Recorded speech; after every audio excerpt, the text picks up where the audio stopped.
Hello guys, welcome back to our channel. Episode ആരംഭിക്കുമ്പോൾ കാണിക്കുന്നത് സത്യഭാമയുടെ വീടാണ്. കോവളത്തെ റിസോർട്ടിലേക്ക് പോകാനായിട്ടുള്ള ഒരുക്കങ്ങളൊക്കെ ആരംഭിച്ചുകൊള്ളാൻ ബാലചന്ദ്രനെ വിളിച്ച് പറയുകയാണ് സുസ്മിത.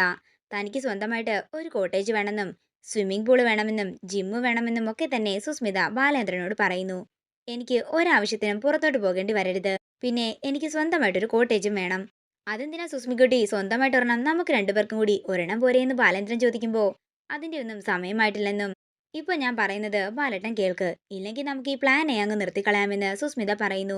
വേണ്ട, സുസ്മിക്കുട്ടി പറയുന്നത് പോലെ തന്നെ നടക്കട്ടെ. പിന്നെ ബാലേട്ട, എനിക്കിവിടെ നിന്ന് എളുപ്പത്തിലൊന്നും ഇറങ്ങി വരാൻ സാധിക്കില്ല.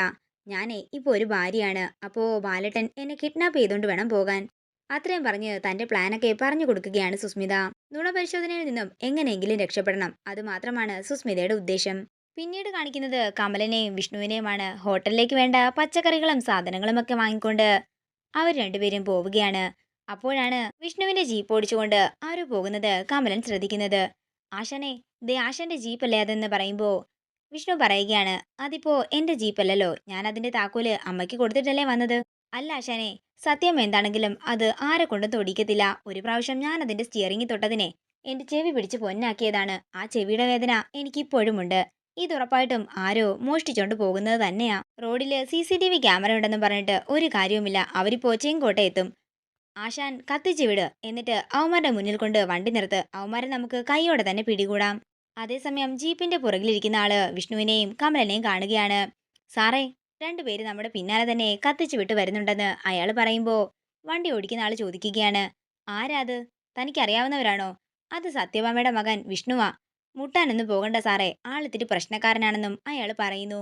അവൻ പ്രശ്നക്കാരനാണെങ്കിലേ അവനെ കാട്ടി പ്രശ്നക്കാരനാ ഞാൻ. ഒന്ന് മുട്ടി നോക്കാം, എന്ത് സംഭവിക്കുമെന്ന് നമുക്ക് കാണാലോ എന്ന് പറഞ്ഞ് അയാള് ജീപ്പിന്റെ വേഗത കൂട്ടുകയാണ്. അങ്ങനെ വിഷ്ണു സ്പീഡ് കൂട്ടി ജീപ്പിന്റെ മുന്നിൽ കൊണ്ട് വണ്ടി നിർത്തുമ്പോ ഇയാൾ തോന്നിവാസമല്ലേ കാണിച്ചത്, രണ്ട് കൊടുത്തിട്ട് തന്നെ കാര്യമെന്ന് പറഞ്ഞ് അയാള് ജീപ്പിൽ നിന്നും ഇറങ്ങുകയാണ്. തുടർന്ന് കമലം പറയുകയാണ്, ആശാനെ ഇവൻ കള്ളനാ, കൊടുക്കാശാനെ ഇവനിട്ട് ഒരെണ്ണം, അപ്പോ ഇവൻ തന്നെ സത്യങ്ങളൊക്കെ പറഞ്ഞോളും. ഇത് കേൾക്കുന്ന വിഷ്ണു തന്റെ കൈ ചുരുട്ടി പിടിക്കുമ്പോ ആ വണ്ടി ഓടിച്ച ആളും കൈ ചുരുട്ടി പിടിക്കുകയാണ്. ഇപ്പൊ ഇവിടെ ഒരു അടിയുണ്ടാകുമെന്ന് പ്രതീക്ഷിച്ചു നിൽക്കുകയാണ് കമലനും അയാളുടെ സഹായിയും. പെട്ടെന്ന് തന്നെ പൊട്ടിച്ചിരിച്ചുകൊണ്ട് കൈകൾ കൊടുക്കുകയാണ് വിഷ്ണുവും അയാളും. അങ്ങനെ അവർ രണ്ടുപേരും കൂടി കെട്ടിപ്പിടിക്കുമ്പോ കമലൻ ചോദിക്കുകയാണ്, ആശാനെ ഇതാരാ ആശാനെ? എടാ, ഞാൻ നിന്നോടൊരു വില്യംസിനെ പറ്റി പറഞ്ഞിട്ടില്ലേ? ആ വില്യംസ് ആണ് ഈ നിൽക്കുന്നത്. നമ്മുടെ മൂന്നാറിലെ കുളന്തുമല കഥ. ആ വില്യംസ് ആണോ ഈ വില്യംസ് എന്ന് കമലൻ ചോദിക്കുമ്പോ അതെ എന്ന് വിഷ്ണു പറയുന്നു. ക്ഷമിക്കണം ആശാനെ, ഞാൻ സത്യത്തിൽ വിചാരിച്ചത് ആശാൻ അന്ന് തള്ളിയതാണെന്നാ. എന്താ സംഭവം, ഞങ്ങൾക്ക് രണ്ടുപേർക്കും ഒന്നും മനസ്സിലാകുന്നില്ലെന്ന് വില്യംസിന്റെ കൂടെയുള്ള ആള് പറയുമ്പോ വില്യംസ് ജീപ്പിന്റെ പുറത്തേക്ക് കയറിയിരുന്ന് ഉണ്ടായ സംഭവങ്ങളൊക്കെ പറയുകയാണ്. കൊളുങ്കുമലയില് ഒരു എസ്റ്റേറ്റ് കച്ചവടത്തിനായിട്ട് പോയപ്പോ വില്യംസിനെ ചില ഗുണ്ടകളൊക്കെ ചേർന്ന് ആക്രമിക്കാൻ നോക്കുകയും അതേസമയം വിഷ്ണു അങ്ങോട്ടേക്ക് വന്ന് ഇയാളുടെ ജീവൻ തന്നെ രക്ഷപ്പെടുത്തിയ കാര്യവും വില്യംസ് പറയുകയാണ്.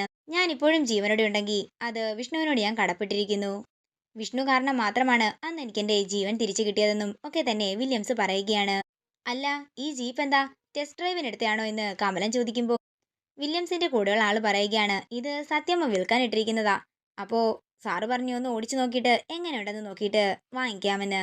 ഇത് കേൾക്കുന്ന വിഷ്ണുവും കമലനും ഞെട്ടലോടെ നിൽക്കുകയാണ്. ഇതോടുകൂടി ഇന്നത്തെ എപ്പിസോഡ് ഇവിടെ തീരുകയാണ്. വീഡിയോ ഇഷ്ടമായെങ്കിൽ മറക്കാതെ ലൈക്ക് ചെയ്യുക, ഷെയർ ചെയ്യുക, കമന്റ് ചെയ്യുക. കൂടുതൽ സീരിയൽ അപ്ഡേറ്റ്സിനായി മറക്കാതെ സബ്സ്ക്രൈബ് ചെയ്യുക നയൻസ് ക്രിയേഷൻസ്.